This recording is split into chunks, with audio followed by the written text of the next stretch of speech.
Hello guys. Hindi po madali ang buhay kusinero at kusinera. Gigising ka ng madaling araw, magluluto ng pagkain sa mga customer upang mabigyan sila ng masarap at masaganang pagkain sa hapagkainan nila, at magbigay ng magandang serbisyo sa mga orders nila at sa mga kasamahan sa trabaho. Napakasaya sa kusina, sa buhay kusina.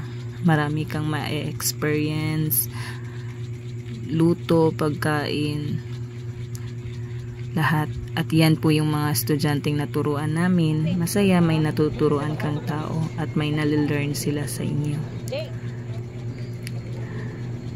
Mamimiss ko kayo guys for 2 years and 7 months at Xavier Hotel family.